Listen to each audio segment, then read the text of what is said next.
Brasil Cidadão. Sempre trazendo notícias da atualidade, do Brasil e do mundo. Olá, bom dia. Eu sou Joel Scala e está começando o Brasil Cidadão, um programa do Observatório do Terceiro Setor. Segundo o artigo 5º da Constituição Brasileira, todos os brasileiros são iguais perante a lei. Mas, aqui no Brasil, algumas autoridades que seriam responsáveis pelo cumprimento desse artigo não cumprem. Como é o caso do desembargador Eduardo Siqueira, humilhando guardas civis municipais de Santos, ao ser multado por não utilizar a máscara, item obrigatório neste momento de pandemia. Para falar de abuso de autoridade e a prática da carteirada, eu converso com Marcos César Alvarez, professor do Departamento de Sociologia da Universidade de São Paulo. Ele é pesquisador de temas como pensamento social no Brasil. Professor, bom dia. Seja bem-vindo ao Brasil Cidadão. Bom dia, João. Obrigado pelo convite.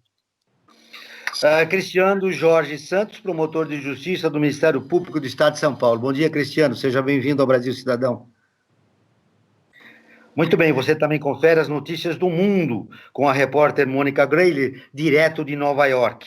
Há também as notícias do Observatório do Terceiro Setor, do nosso site, com Júlia Pereira, e a participação especial do jornalista Frank Valverde. Bom dia, Franklin. Bom dia, Joel, bom dia, Marcos, bom dia, Cristiano, e bom dia a você que está em sintonia com o Brasil Cidadão. Antes de começar o programa, nós conversamos aqui e eu via do Cristiano que a carteirada é uma prática generalizada na sociedade. Não só as autoridades, como jornalistas também fazem isso, Frank. É verdade, infelizmente tem muitos colegas, né, se é que nós podemos chamar de colegas, que fazem isso, se utilizam da sua carteira de jornalista da FENAGEM, né, que é a nossa carteira de identificação, que vale como RG, inclusive, né, assim como a carteira da OAB para os advogados, e realmente em alguns lugares querem se impor como jornalistas para obter vantagens. Muitas dessas pessoas, Joel, acho até importante a gente, para iniciar e colocar o debate, tanto para o Marcos como para o Cristiano, aconteceu esse tipo de carteirada por parte dos jornalistas, do pessoal que não é diplomado, né, que vem de outras áreas que não são do jornalismo especificamente de formação, e que tiraram o seu registro como jornalistas para poder fazer essa prática horrorosa que há séculos existe no Brasil. Professor Marcos, o que explica esse comportamento, não só do desembargador em Santos, mas também do engenheiro no Rio de Janeiro, nesse momento de pandemia? Então, Joel, eu acho que aí o que as ciências sociais mostram, né, é que isso, de alguma forma, né, vai sendo criado pela formação social brasileira, né? Então, nós temos essa discussão sobre a cidadania no Brasil, né? Até que ponto princípios hierárquicos, né? Até que ponto uma sociedade tão desigual, né? Não foi criando esses mecanismos, né? Então, de certa forma, é um caminho bem, digamos assim, complexo da construção da cidadania em nosso país. É claro que todos os países têm dificuldades, né? Isso não é só brasileiro, mas essa característica, né, é muito discutida como uma característica nossa, né? Como essa tentativa de o tempo todo hierarquizar, né? Eu sempre cito lá a discussão já antiga do Roberto da Mata, né? Que ele fala essa diferença, né? No Brasil é muito mais o tempo todo sabe com quem você está falando, né? Então, se eu sou interpelado, eu sou um professor, sei lá, tenho doutorado, e alguém na rua, né, uma autoridade sanitária me interpela, eu posso sair com essa, né? Então, mas você sabe, né, quem eu sou, enquanto que, na comparação que o da Mata faz, né, nos Estados Unidos seria quem você pensa que é, né? Ou seja, eu posso interpelar a autoridade, né? Ele acha que é mais que eu, né? O que me parece é que por uma série de motivos, né, que vem até do nosso recente processo político aí, né, talvez a autoridade esteja muito mais em disputa, né? As pessoas estão vendo muito pelo lado negativo, mas eu diria que a pesquisa mostra os dois lados, né? Então, isso mostra o tempo todo que também a autoridade está sendo disputada, né? As pessoas estão dando as carteiradas, mas muito não estão aceitando, isso está sendo colocado nas redes, está sendo discutido, então não me parece um processo simples, nem inevitável, nem estamos condenados a essa cidadania incompleta. Muito bem, o professor Marcos é esperançoso, ele sente que há uma mudança na sociedade em relação a essa prática. Mas, Cristiano, eu quero te ouvir. aquela frase que o professor usou agora, sabe quem sou eu? O desembargador Siqueira, ao longo da carreira, tem 42 procedimentos disciplinares, 4 censuras por desrespeito aos seus colegas e a vários outros problemas disciplinares na sua carreira. Então, aí essa divulgação mostrou a ficha funcional do desembargador Siqueira. Mas eu queria te ouvi-lo a respeito deste episódio e de como está a situação no país a respeito do abuso de autoridade. Bom, Joel, eu acho que você sabe que eu trabalho, né, na área acadêmica, sou professor de Direito na PUC, e o foco principal do meu estudo é o preconceito, e a partir daí a gente pode estabelecer algumas questões. Eu acho que os juízes, né, os desembargadores, para quem não sabe, né, o desembargador é o ponto mais alto, é o ápice da carreira de um juiz de direito na esfera estadual. E ele, lógico, né, ele praticou uma série de atitudes ali condenáveis do ponto de vista ético, do ponto de vista moral, e daí está sendo discutido se do ponto de vista disciplinar e eventualmente até criminal, porque temos agora a lei de abuso de autoridade e existe uma interpretação de que eventualmente possa até ter cometido um crime. Isso vai ser discutido na esfera devida.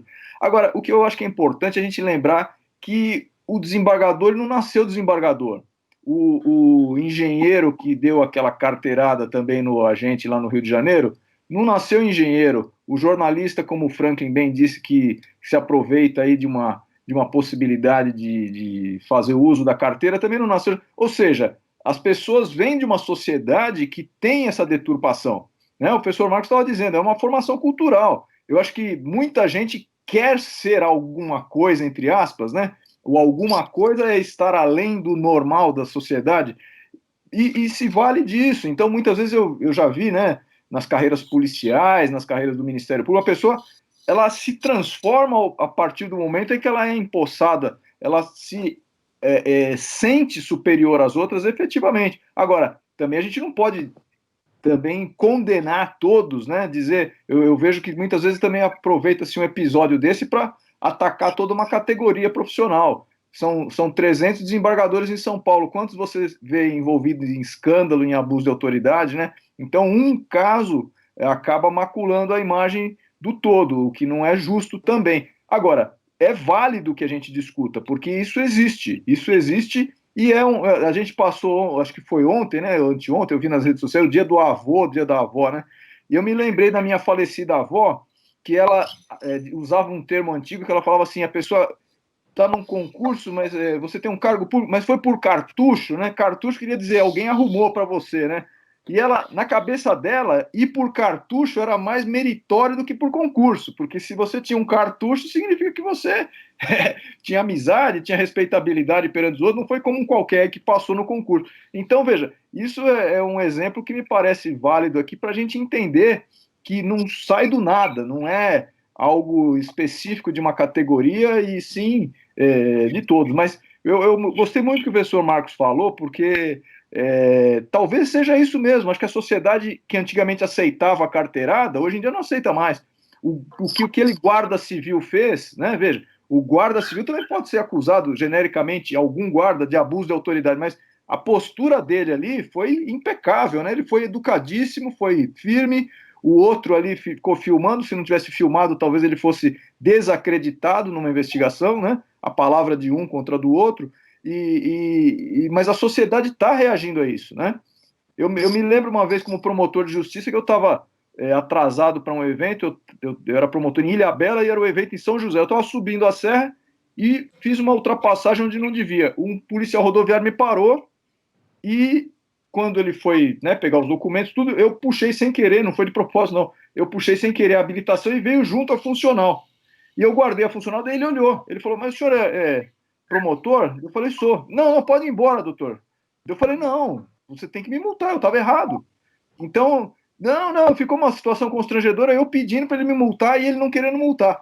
E, no fundo, talvez fosse o excesso de carteiradas que ele tenha tomado e, eventualmente, visto algum colega que foi cumprir a lei e multou um promotor, eventualmente, e foi punido por isso, né? Como querendo dizer, ó, a carteirada é instituída, não vá contra ela. E eu acho que hoje em dia começa a mudar.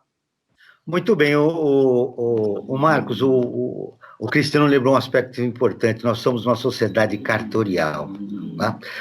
Aqui, o abuso de autoridade já está internalizado no comportamento das pessoas. Como mudar essa realidade? Então, aí que me parece que a questão básica é que a gente ainda continua numa sociedade muito desigual. Né? Então, acho que como a gente está falando, né, tem os aspectos culturais, mas tem essa questão de que numa sociedade tão desigual como essa, né, como o Cristiano estava falando, pode ser vantajoso, né, para vários grupos tentar a carteirada, né, ou seja, você tenta se diferenciar em situações que para você muitas vezes são desvantajosas, né. E eu lembrei de um exemplo aqui, né, até agora está sendo comemorado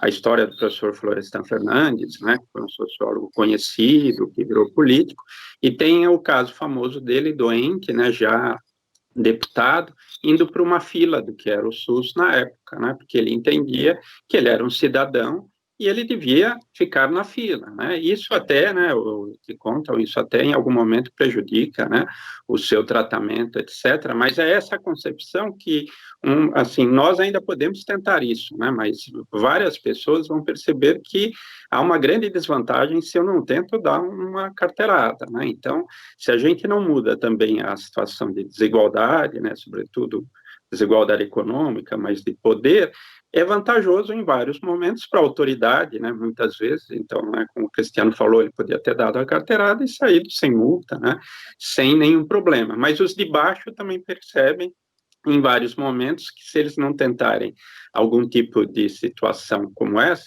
você fica fora do cartório, né? Talvez seja essa a ideia da sociedade cartorial, é um pouco essa, né? Quem não tem acesso privilegiado à burocracia, às formas de poder, vai ficar com mais desvantagem, né? Então, eu acho que eu também não penso que algum tipo de linchamento só moral dessas situações, né? Eu até lamento, na verdade, situações como no Rio de Janeiro, em que imediatamente a menina que estava com o engenheiro, se não me engano, perde o emprego, né? Ou seja, também precisaríamos, bem ou mal, às vezes você está num dia infeliz, né? Eu não demitiria um funcionário por um dia infeliz, acho que é preciso investigar, mas hoje em dia nós temos várias formas de linchamento virtual que não me parecem também ideais, né? Pelo menos o sociólogo, enquanto pesquisador, não pode ficar advogando imediatamente uma punição. É o famoso né? Cancelamento, né? Nas redes sociais, né? Isso, então, eu acho que isso também é preocupante, ou seja, sempre estamos vendo outros lados, né? Ao mesmo tempo que a autoridade, eu acho que está sendo disputada, inclusive no dia a dia, algumas respostas podem não ser satisfatórias também na forma de combater esses fenômenos. De qualquer forma, episódios como esse criam uma distorção na sociedade e provocam uma reação no cidadão comum de uma desconfiança na instituição. Isso, Claro. gradativamente, ela vai perdendo e esse abuso de autoridade acaba desmoralizando a instituição. Não é isso, Cristiano?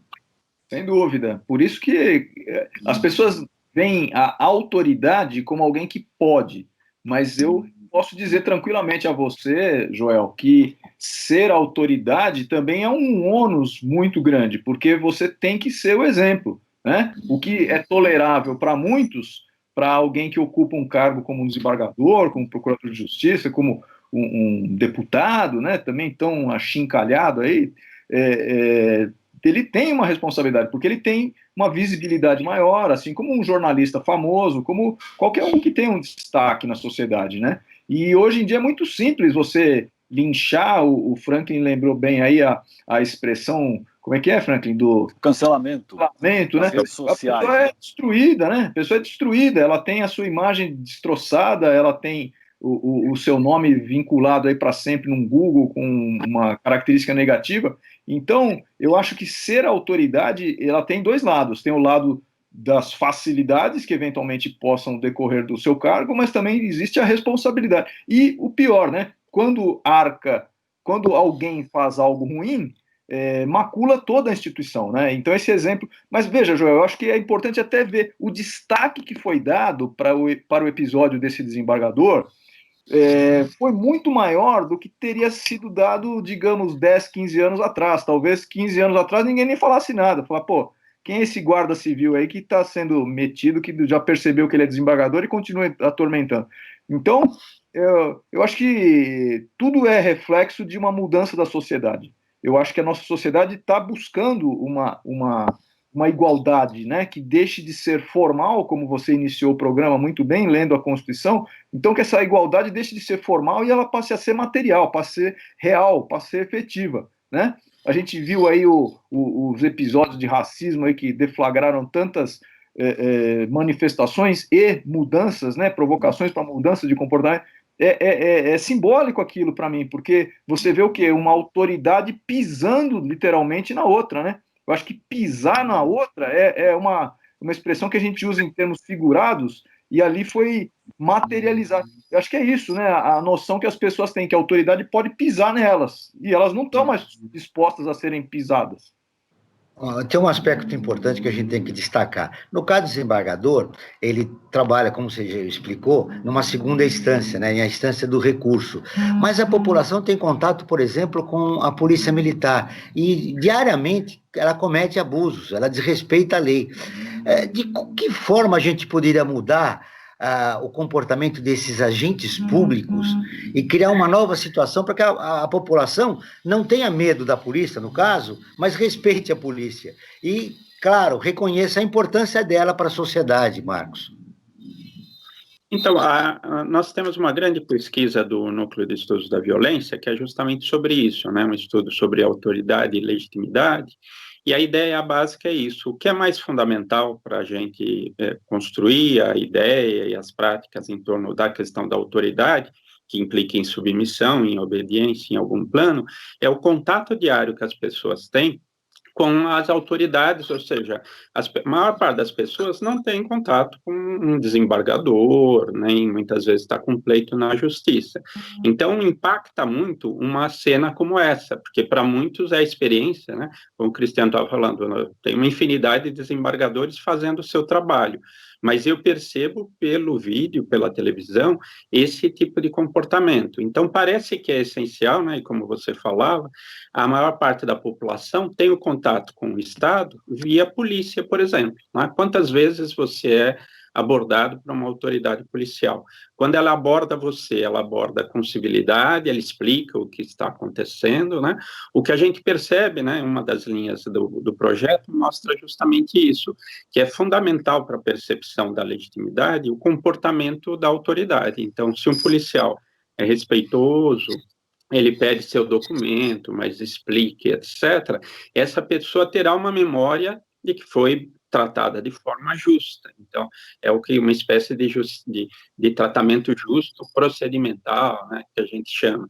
Então, parece que isso que é o básico. Se sistematicamente eu estou sendo bem tratado, nesse sentido, né, pela autoridade, que se coloca como autoridade, mas justifica, mas esclarece, é uma coisa.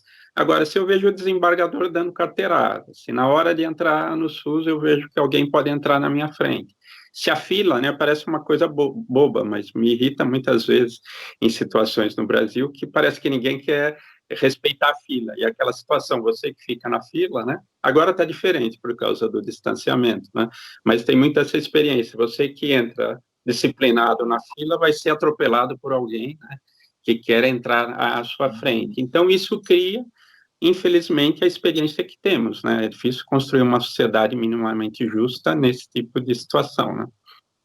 Olha, é importante, você me lembrou de a gente destacar também o auxílio emergencial. Muita gente no estado de São Paulo, em todo o país, recebe o auxílio emergencial sem necessidade. Agora nós vamos ouvir a Rádio ONU, que é parceira do Observatório do Terceiro Setor, com a matéria. Após morte de 19 refugiados por Covid-19, a Acnur amplia assistência no Brasil. A Mônica Grayler, de Nova York, traz as informações. As Nações Unidas informaram que estão aumentando suas ações de apoio no Brasil para combater a Covid-19 entre refugiados e requerentes de asilo no país. Pelo menos 19 pessoas morreram, incluindo 9 indígenas venezuelanos, segundo a Agência da ONU para Refugiados, o Acnur. A ampliação dos esforços foi anunciada nesta sexta-feira pelo porta-voz da agência, Babar Balor. Brazil has become the second most affected country in the world. Falando a jornalistas, Balor disse que a situação está afetando os mais vulneráveis, incluindo as populações indígenas mais pobres e refugiados. O Brasil abriga mais de 345 mil refugiados e solicitantes de asilo. Ainda não se tem dados sobre o número total de contaminados nesse grupo. Dentre as vítimas fatais estavam 9 indígenas venezuelanos. Desde o início da pandemia, o Acnur tem apoiado as autoridades brasileiras em ações de prevenção e resposta e campanhas de informação, fortalecendo o Sistema Único de Saúde, o SUS, dando assistência em dinheiro e distribuindo kits de higiene.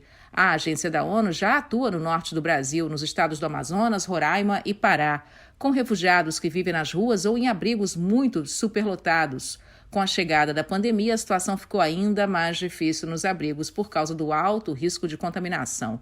O estado do Amazonas é uma das regiões mais afetadas. São mais de 94 mil casos confirmados e 3 mil mortes pelo coronavírus. O Acnur, autoridades locais e entidades parceiras já ajudaram a realocar mais de 170 refugiados indígenas da Venezuela. E desde março, o Acnur está atuando num hospital de campanha em Boa Vista, capital de Roraima. O local pode isolar até 1.782 pacientes. A unidade também conta com 65 profissionais de saúde venezuelanos. Da ONU News em Nova York, Mônica Grayle. Franklin, um desrespeito aos direitos humanos dos refugiados aqui no nosso país. É verdade, né? Se a situação já estava complexa antes da pandemia, agora piorou ainda, porque entrou esse dado novo da pandemia. E aproveitando, Joel, é fundamental para todos nós, né? Uso de máscara quando estamos em ambientes externos e constantemente higienizar as mãos, né? Lavá-las, se possível, se não o uso do álcool em gel. E eu queria, Joel, aproveitar, já que você me chamou, a colocar uma questão aí para o Marcos e para o Cristiano, né? Essa questão da carteirada, ela está muito incorporada dentro da prática social brasileira, como já foi bem mostrado tanto pelo Marcos como pelo Cristiano. Agora, fica para nós cidadãos aquela questão, existe alguma legislação, ou se não existe, o que precisaria ser necessário para que essa legislação existisse, para coibir esse tipo de prática? Porque ela está tão normalizada, como o Cristiano mesmo disse, ele, né, falando assim, não, você tem que me multar, eu errei, realmente vou ter que responder pelo meu erro. E o policial dizendo, não, mas doutor, o senhor pode ir, não tem problema algum.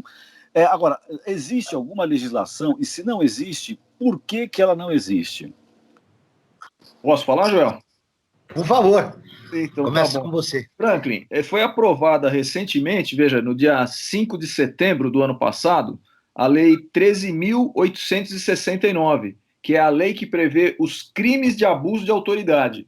Então, foi alvo aí de uma série de críticas no início, e me parece que várias delas foram críticas positivas, porque havia uma intenção também de se valer da lei para barrar a atuação legítima de membros do Ministério Público, do Judiciário, da Polícia, etc. Mas, ao final, o diploma legislativo foi promulgado de uma maneira bem razoável, me parece, e hoje está em vigor, né? E, portanto, uma série de posturas que foram tidas até como condenáveis no passado, mas não havia uma lei para punir, agora são passíveis. Antes disso, já havia uma lei da década de 60 que previa também o crime de abuso de autoridade. Então, assim, o problema maior, me parece, que não é só a lei, né? Esse aqui é o país que o alemão não entende. Uma vez conversando com um professor alemão de direito, ele dizia assim, ele não conseguia entender o que era uma lei que não pegava. Eu queria dizer para ele, né, uma lei que não pega. E ele falou, mas se é lei, por que as pessoas não cumprem, né? E na cabeça do alemão não entrava isso. E é óbvio que isso é uma peculiaridade nossa, né? Certas leis não serem cumpridas. Mas o fato de haver uma lei já ajuda, porque faz com que a pessoa tenha um pouco mais de receio de sofrer uma consequência penal, que é uma consequência mais séria. Mas eu volto a dizer... Ela só funciona para os entes públicos ou para qualquer pessoa em geral que resolva, seja lá um advogado, um jornalista, um engenheiro, no caso desses casos também? Na verdade, ela é aplicável a uma série bom, primeiramente, para funcionários públicos, sem dúvida, mas também para quem não sendo funcionário público no sentido mais estrito, acaba exercendo uma função pública. Então, por exemplo, um conselheiro tutelar, ele não é, na essência, um funcionário público, mas por ter sido eleito para aquela função, ele também está sujeito a essa lei. Até mesmo, por exemplo, um membro da Ordem dos Advogados do Brasil, como você dizia aí, da Comissão de Ética, né? Então, ele é da Comissão de Ética e Disciplinar. Então, ele preside um procedimento da OAB que apura uma irregularidade de um advogado. Ele pode ser responsabilizado por abuso de autoridade. Então, assim, é para funcionários públicos no sentido mais amplo possível, inclusive aqueles que exercem o cargo ou a função temporariamente ou por eleição, etc. Essa lei de abuso de autoridade, ela foi criada em cima dos excessos cometidos pela Operação Lava Jato, e aí se começou um movimento na sociedade civil, que foi para o Congresso Nacional, e aprovaram essa lei. Você acredita, Marcos, que essa lei pega? Como usando o termo do Cristiano, tem leis que pegam, tem leis que não pegam, e essa lei vai para frente ou vai ficar só no papel? Então, isso que é muito interessante que o Cristiano colocou, né? Isso que é até difícil de explicar em outros países, né? Ou seja, nós temos uma espécie de seletividade da sociedade. Algumas leis, então, depois vão pegar e outras não. O aspecto interessante, eu acho que as ciências sociais mostram, é justamente isso, né? A gente é realista. A gente sabe que, tendo uma lei ou uma autoridade, as pessoas vão poder seguir ou não. Existem condições sociais para você ter realmente a efetividade de uma lei. É a mesma coisa do abuso de autoridade, ou seja, ele é possível. Sempre que eu tenho uma autoridade que pede submissão, pede obediência, pode ser enfrentada, pode ser discutida, as pessoas podem usar de forma imprópria. Isso é a constatação. A questão é como a gente cria condições legais, mas também sociais, de evitar isso.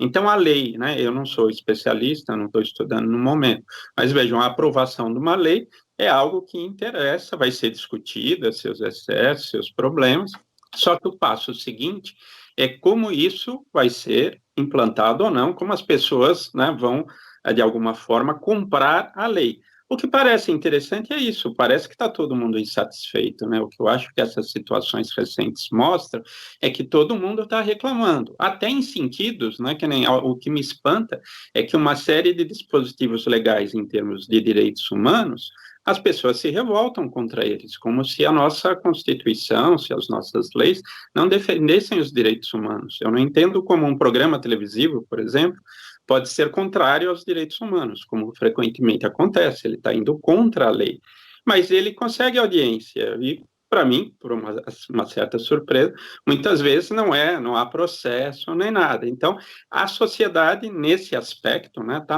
num processo extremamente complexo, né, em que aí estamos rejeitando coisas e estamos aceitando algumas coisas. O que me parece fundamental é isso, como criar leis, instituições, processos e comportamentos que façam com que o abuso de autoridade seja o mais limitado possível. Sempre algum vai acontecer, eu acho que não dá para idealizar, mas a questão é essa, né? Como minimizar essas possibilidades, né? Muito bem, você apresentou algumas contradições que existem na sociedade brasileira. Quer dizer, o cidadão comum assistindo um programa que desrespeita os seus próprios direitos.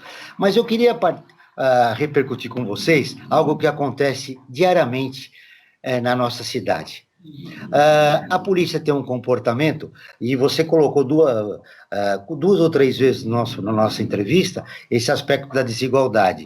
Você vai num bairro periférico da cidade, a polícia tem um comportamento. Ela tem um comportamento totalmente diferente nos jardins, na abordagem a um cidadão. Essa é a grande mudança que tem que acontecer, e ela tem que partir, baseado na lei, dos agentes públicos. Mas hoje não acontece isso. Por quê, Cristiano? Bom, é um problema gigantesco, né? Bom, primeiro eu gostaria de lembrar só uma frase do meu querido professor Celso Antônio Bandeira de Mello. Ele dizia o seguinte: quem tem o poder tende a abusar dele, né? Então, por isso que o Estado precisa criar meios de frear esses abusos, né? O abuso ele tem que ser freado na essência, porque já temos que partir da premissa de que ele pelo menos tem uma potência de ocorrer. Com relação à polícia militar, eu volto a dizer, sempre a questão do preconceito, né? Eu não gosto nunca de dizer a polícia é assim, porque a polícia militar tem mais de 120 mil membros, né? Então, é lógico que aqueles abusos que acontecem não são abusos da polícia. A instituição polícia não é incentivadora do abuso. Tanto é que existe a corregedoria que pune rigorosamente os casos que chegam lá. É uma instituição que, vejam, não sou policial militar, nunca fui, não estou defendendo aqui em causa própria, mas estou reconhecendo o que muitas vezes a população não reconhece. A instituição é contra. Os cursos, o soldado da Polícia Militar hoje ele passa por uma formação, tem um curso enorme de direitos humanos para ele. O problema maior é o quê? Vamos chamar de contaminação. Contaminação que se dá pelo dia a dia. Ele está ali no começo da carreira dele, e daí o sargento que está comandando aquela guarnição é um cara violento, arbitrário, e ele vai ser considerado um frouxo, vamos dizer assim, se ele for uma pessoa que vai cumprir o protocolo, que vai cumprir uma situação de legalidade. Então, é lógico que é difícil superar isso. Agora, como é que a gente muda isso? E volto a dizer, a polícia não cai do planeta Marte para vestir uma farda. É uma pessoa que veio da sociedade. Geralmente é um jovem. Vê aí qual é o perfil de um soldado da Polícia Militar hoje. Uma pessoa que vai ganhar mal para enfrentar a criminalidade. Nós temos que entender um contexto, já. Eu acho assim, é inegável que, no geral, a polícia tem que mudar a sua forma de atuação. É inegável que a sociedade está farta dos abusos. É inegável que urge uma mudança. Agora, para isso, a sociedade também tem que entender que precisa investir, porque, na verdade, você precisa mudar, tem que fazer uma operação limpeza.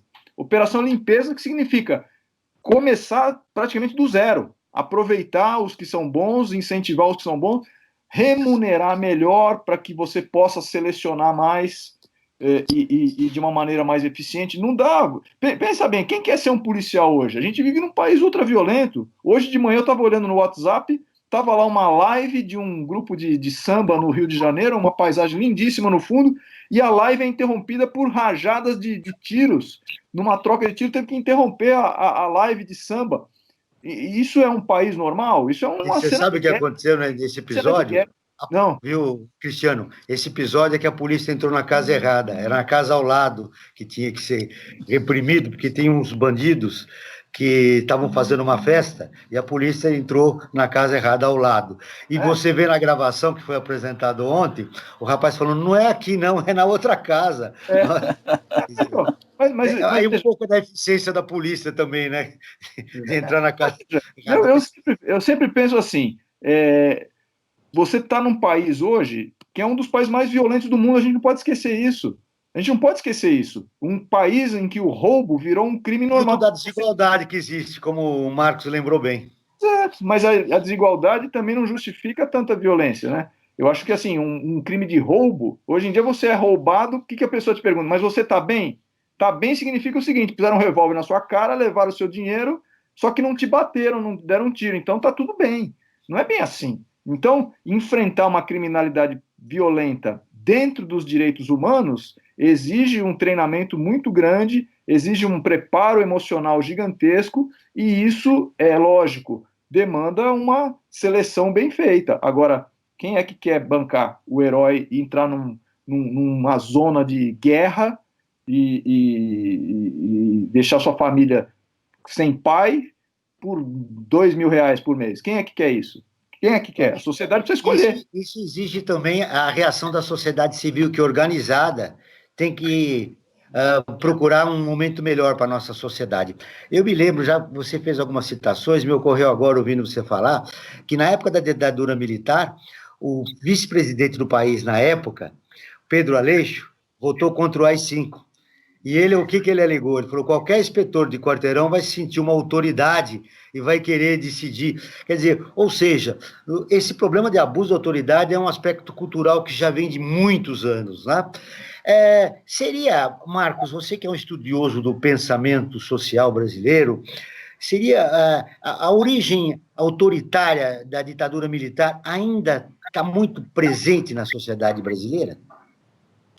Então, eu acho, sem dúvida, Joel, eu acho que nós temos uma história de longo prazo, né, digamos assim, sei lá, longa duração, que a questão da escravidão é fundamental, né, então acho que por isso que essas questões, né, raciais, são fundamentais na sociedade brasileira, inclusive na questão da desigualdade, mas você teve um caminho também da nossa democracia e da república muito, digamos assim, problemático, né? Você tem vários momentos de ruptura institucional e, sem dúvida, eu acho que o regime militar foi um desses momentos que, de alguma forma, e eu acho que a experiência atual mostra isso, que nós não resolvemos, ou seja, historicamente, a questão é que nem em termos de memória, né, vejo hoje em dia as pessoas disputando se houve golpe ou não, se houve ditadura. Não, algumas coisas são fatos históricos, você pode até colocar no seu contexto, ou seja, sem dúvida o contexto de 64 não era o nosso,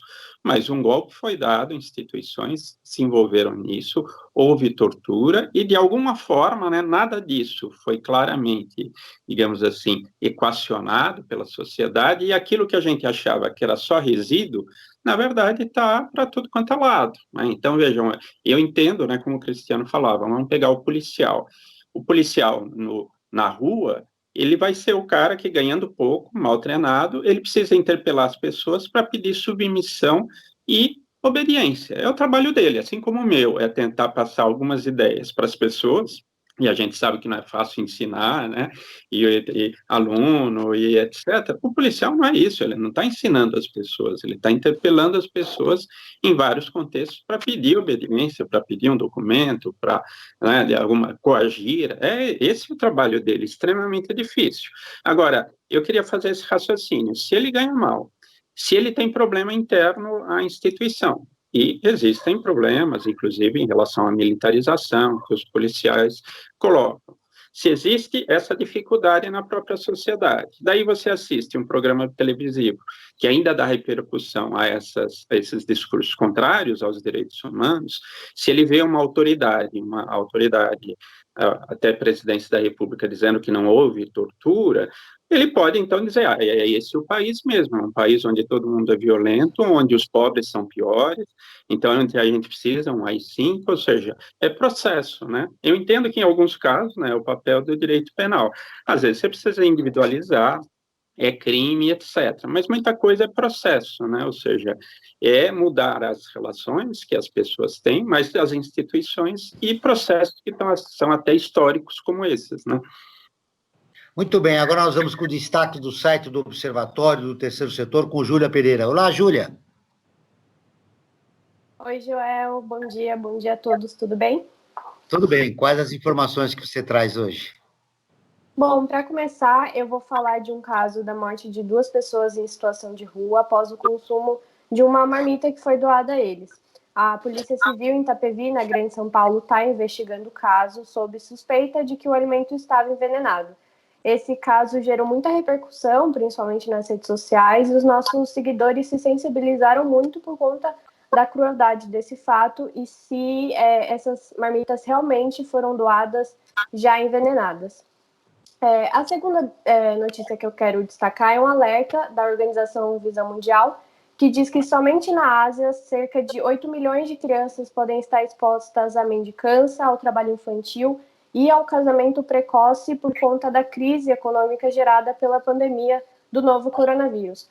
Muitas pessoas também se sensibilizaram com essa notícia nas nossas redes sociais, mas lembraram que a pandemia não gerou uma desigualdade que já não existia antes por conta da ignorância, né, do poder público, principalmente com as pessoas em situação de maior vulnerabilidade.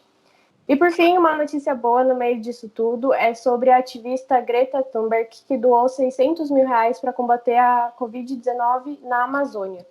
O valor faz parte de um prêmio que ela recebeu e vai ser destinado à campanha SOS Amazônia. A Greta é uma ativista e as pessoas ficam divididas em relação a ela. Então, muitos comentários a favor, outros contra, mas é sempre importante a gente destacar o trabalho que ela faz na causa ambiental, tendo apenas 17 anos de idade. E destacar também que essa bolha de solidariedade que está acontecendo durante a pandemia, muitas pessoas sensíveis e muitas pessoas que desconheciam a face real do Brasil, né, a desigualdade que existe no nosso país, estão se manifestando de várias formas, estão doando. Espero que essa bolha continue no pós-pandemia, né? O Brasil seja um país mais solidário a partir disso. Obrigado pelas suas informações, Júlia. Você volta na próxima semana. Obrigada, Joel. Muito bem, tá aí. Dentre as tantas notícias ruins, né, Franklin? Temos aí uma notícia boa de uma doação. Aqui no Brasil aconteceu isso, até organizações bancárias estão se manifestando e doando para que a gente consiga sair dessa situação. É claro que o mundo, não só o Brasil, no pós-pandemia, teremos menos empregos. Segundo o Banco Mundial, nós teremos 7 milhões de pessoas que estarão na pobreza no final de 2020. É um número expressivo, já somando o que já existiam, né? Quer dizer, nós vamos viver alguns anos de crise, Franklin. É verdade, o mundo vai ficar mais pobre, né? E aqui o Brasil, até pela incúria administrativa que a gente vive hoje, né, vai piorar mais ainda do que certos lugares, né? Porque o Estado tem que tomar atitude para essa situação. E aqui no Brasil, o Estado, de certa forma, quer se isentar das suas responsabilidades, né? Muito bem. A gente está falando de abuso de autoridade no programa de hoje, entrevistando dois importantes convidados, e não tocamos nesse aspecto, o Frank deu a deixa. Nós temos, no governo hoje, no governo federal, um presidente que estimula a violência, que quer armar a população. Isso contribui também para esse processo de desinformação e que a população tem, e claro, com a população tendo uma péssima imagem dos integrantes das instituições, como o Supremo Tribunal Federal. Como é que você vê isso, Cristiano? Olha, Joel, eu queria só fazer uma ressalva aqui. Eu acho que, da mesma maneira que a desigualdade existia sendo escancarada agora, não é que ela passou a existir, como a Juliana bem destacou, eu acho que o Supremo Tribunal Federal ele também está tendo um papel, está tendo uma repercussão por alguns atos que absolutamente não tem nada a ver com o governo federal, né? Eu queria só destacar esse inquérito, já que nós estamos falando de abuso de autoridade, esse inquérito que tem uma origem mal justificada, né? Você tem uma presidência de um inquérito por parte de um ministro da Suprema Corte, que é quem vai julgar supostamente essas pessoas, então é complicado. Agora, com relação à responsabilidade do governo federal, eu concordo com você, porque realmente existe muita coisa que acontece de errada por força disso, né? Eu sou totalmente contrário a essa ideia de armar a população. Eu acho que a população não tem que ser armada, coisa nenhuma. Veja, há uma discrepância aí de interpretações. O Neve, lá da USP, que o Marcos referiu, fez um levantamento interessante já, e a queda de homicídios depois do Estatuto do Desarmamento e aquele projeto de recolhimento de armas, eu acho que isso não pode ser ignorado. Eu acho que quanto menos armas você disponibilizar para a população, melhor fica para a segurança pública, sabe? Como promotor, eu cheguei a acompanhar alguns casos de roubo, não era do roubo da carga do caminhão que levava eletrodomésticos. Não, o roubo era para roubar revólver do vigilante da escolta. Então, se os ladrões estavam se empenhando para roubar revólver, é porque estava mais difícil de obtê-lo. E isso significa que tem menos arma em circulação. Outra coisa, o criminoso violento, ele sempre vai estar em vantagem com relação ao cidadão. O cidadão normal não vai ter preparo para usar uma arma. Então, na minha opinião, é um equívoco muito grande essa ideia de que a população vai se sentir mais segura se tiver uma arma. Ao contrário, né? Agora, não quero fazer papel aqui de crítico do que você está dizendo, não, mas eu acho assim, o Supremo Tribunal Federal tem uma importância gigantesca, mas ultimamente tem dado alguns exemplos que beiram aí o abuso de autoridade também. Então, acho que não tem santo nessa história, não. Ô Marcos, o problema já é grave, e quando ele é ampliado pela violência do Estado, aí se torna uma coisa absurda, né? Sem dúvida, Joel, porque eu acho isso, com frequência, e eu acho que é uma constatação, se coloca a questão da violência da sociedade brasileira. Mas quem pretende monopolizar a violência é o Estado, ou seja, é o Estado que tem esse papel de monopolizar a violência legítima e que pode ser discutida, é isso, né? Eu não posso interpelar um membro do crime organizado e falar, você está abusando da violência. Abusando do quê? Ele já está do lado do crime. Mas a autoridade, e por isso tem sentido a discussão de abuso da autoridade, a autoridade, sim, o policial pode exercer a violência, mas não de qualquer forma, né? É legítimo o cidadão se armar, podemos discutir, mas não de qualquer forma e não de forma ampla. Isso só piora a situação. Então, eu acho, por mais que o problema venha do conjunto da sociedade, é a centralidade do Estado que está em jogo. Por isso que eu volto, independente de qualquer discordância política, o que tem de ser interpelado é, no momento que uma presidência defende agentes públicos que já praticaram na história a tortura, o que se quer com isso? Eu não entendo que uma postura conservadora em relação à autoridade não possa ganhar a presidência, por que não? Né? A democracia é a disputa de várias correntes, né? Correntes conservadoras, mais de transformação, isso está em jogo e pode ser eleito. Agora, como fica uma autoridade que está dizendo que a tortura não ocorreu quando ocorreu, porque é um fato histórico, ou que ela é legítima, ou que eu posso tratar de forma diferente as pessoas. Então, acho que existem questões que aí vão minar a própria autoridade, né? Eu acho que isso está claro, que hoje em dia essa disputa, né, ou seja, muitas pessoas podem claramente rejeitar, então, uma autoridade que está indo contra, por exemplo, na questão da pandemia, né? Não é simples, mas a autoridade científica está colocada. Como é que a liderança política diz não, né? Eu defendo um remédio que, por uma A mais B, não tem eficácia, né? Então, vai ficando um mundo complicado, né? Se no início eu falava de um certo otimismo, né? Porque a autoridade está sendo disputada, ela pode ir para caminhos bem difíceis, digamos assim, né? E o resultado disso é uma crise de confiança da população em relação às autoridades em geral, Franklin.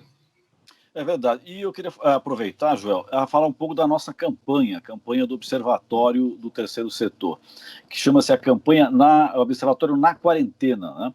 Nós publicamos durante esse período de quarentena nas nossas redes sociais uma série de enquetes que visavam saber como que os nossos seguidores, as nossas seguidoras estavam se sentindo no momento.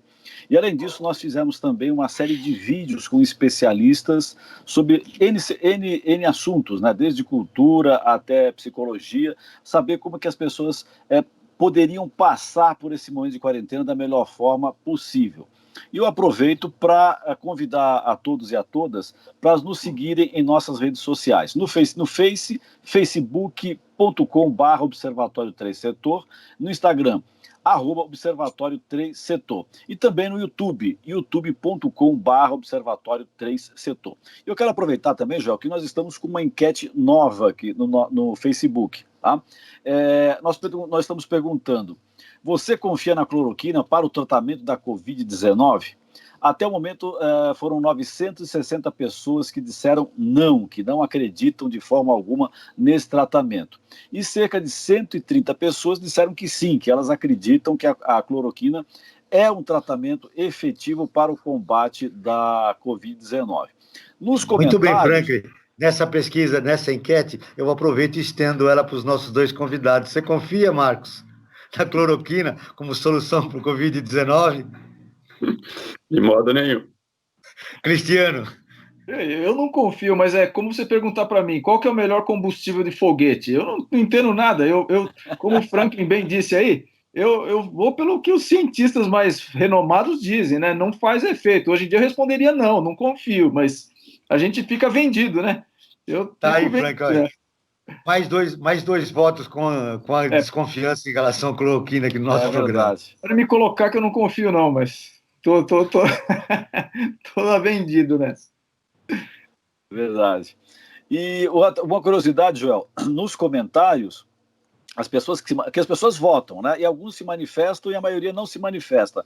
Nas manifestações, nos comentários, está um pouco dividido. Por exemplo, entre esses comentários, a Mirela Tavares, lá de Porto Seguro, ela diz que confia e que conhece pessoas bem próximas que tomaram o medicamento e já estão bem, né, que ela tomaria tranquilamente.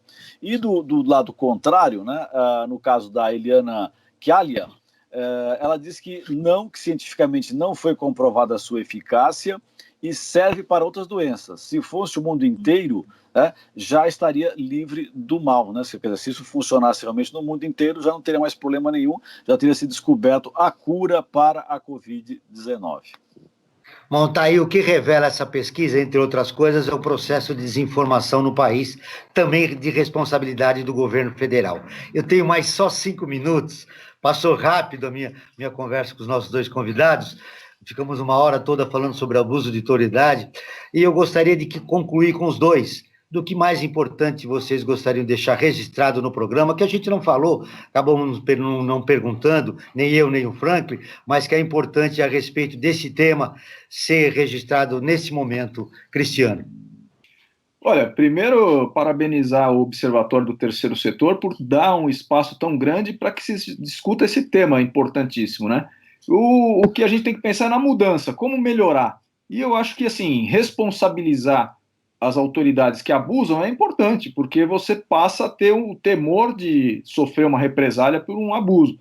E, acima de tudo, conscientizar a população, para que ela não queira se tornar uma autoridade para poder ter uma carteira e dar uma carteirada, né? Que ela seja alguém que, em querendo fazer parte do Estado, que ela vá para servir a sociedade. O servidor público, ele existe para servir a população e não para se servir dela. E isso que eu gostaria de deixar marcado aí nesse último momento. Professor Marcos, finalizando sua participação, o que de mais importante você gostaria de deixar registrado no programa de hoje?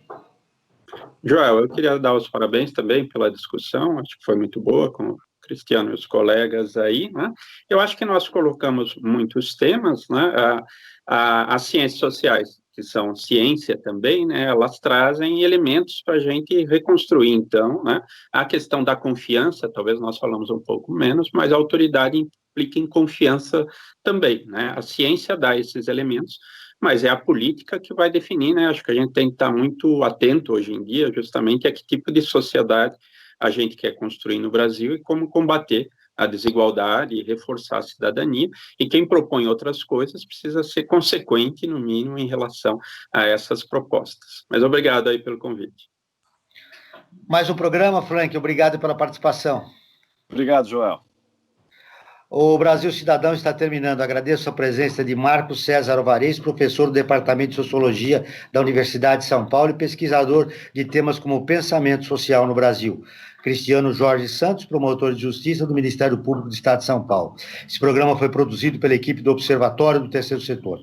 Na próxima quinta-feira, às 9 horas, você poderá acompanhar o nosso outro programa, Observatório na Brasil Atual, pontualmente às 9 horas, como disse. E nós ficamos por aqui, sempre na luta por uma sociedade justa, solidária, sustentável e tolerante. Até o próximo programa. Ficamos por aqui com Brasil Cidadão, um programa do Observatório do Terceiro Setor, sempre trazendo notícias da atualidade, do Brasil e do mundo.